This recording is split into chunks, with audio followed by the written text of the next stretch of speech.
parle. Chaque jour, Charles et Carole vous présentent la leçon de l'école du sabbat.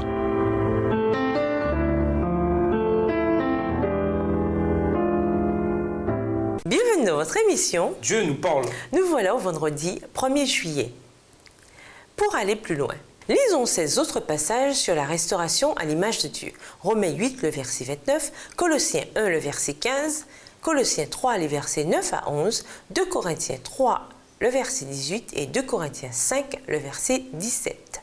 Romains 8, verset 29. Car ceux qu'il a connus d'avance, il les a aussi prédestinés à être semblables à l'image de son Fils, afin que son Fils fût le premier-né entre plusieurs frères.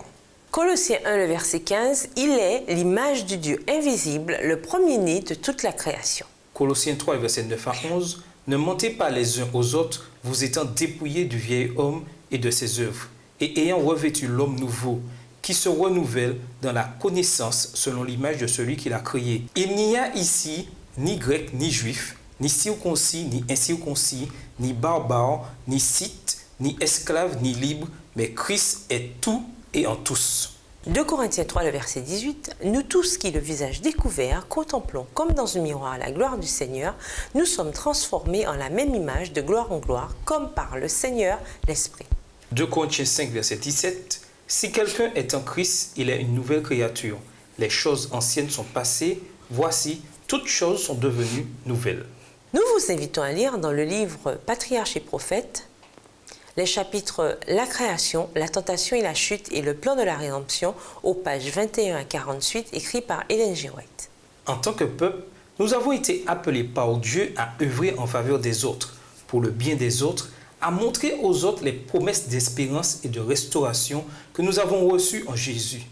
Et le Seigneur peut agir à travers nous de différentes manières en ce sens. Certaines églises offrent une restauration physique avec des programmes et des services de santé. Par exemple, le système de santé, d'hôpitaux et de cliniques de l'Église fonctionne de concert vers ce même objectif. La restauration et le rétablissement peuvent avoir lieu grâce à des formations qui équipent les membres de la communauté pour combler leurs besoins. Les églises peuvent également établir ou développer les écoles locales, donner des formations, des cours d'alphabétisation, du soutien scolaire, de la relation d'aide, etc. Dans leur quête de restauration et de vie abondante, beaucoup comprendront qu'ils ont également besoin de restauration spirituelle et morale, même s'ils n'y pensaient pas au départ. En fait, c'est une facette clé de la restauration à l'image de Dieu. Voir Éphésiens 4, les versets 22 à 24. L'Église a une position et une qualification unique pour combler ses besoins, meilleure que toute autre organisation séculaire, sociale ou sanitaire. À méditer, donnez des exemples de ce que votre Église accomplit déjà en faveur de la restauration physique, mentale et spirituelle des gens de votre localité. Que fait votre Église dans ce domaine? Partagez avec votre classe des idées pour développer les ministères de restauration de l'Église dans votre secteur. Comment comprenons-nous cette idée de restauration physique? Après tout, quoi qu'on fasse pour aider les autres à retrouver leur santé, à moins que le Seigneur ne revienne de leur vivant, la plupart de ces gens finiront par succomber à la maladie et aux outrages de la vieillesse.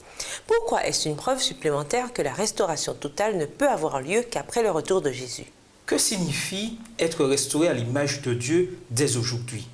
Comment cela fonctionne-t-il? Comment savoir si nous avançons? Pourquoi notre perception de Dieu doit-elle être claire si nous voulons que cette restauration ait lieu? Comment ne pas céder au découragement quand nous ne voyons pas les progrès escomptés? Pour conclure, dans une librairie chrétienne, j'ai vu un miroir assez particulier.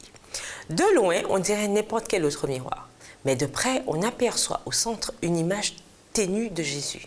Quel impact formidable les chrétiens pourraient avoir si, avant de commencer la journée, ils se regardaient dans un tel miroir, non pour vérifier leur look, mais pour se rappeler que le but le plus important pour les prochaines 24 heures, c'est de refléter l'image de Dieu à chaque personne qu'ils vont rencontrer. Tandis que Dieu restaure son image en nous, donnons au monde la meilleure image possible de sa personne et de la valeur qu'il accorde à chaque âme. Au revoir. Et à demain si Dieu veut. Dieu nous parle. Chaque jour, Charles et Carole vous présentent la leçon de l'école du sabbat.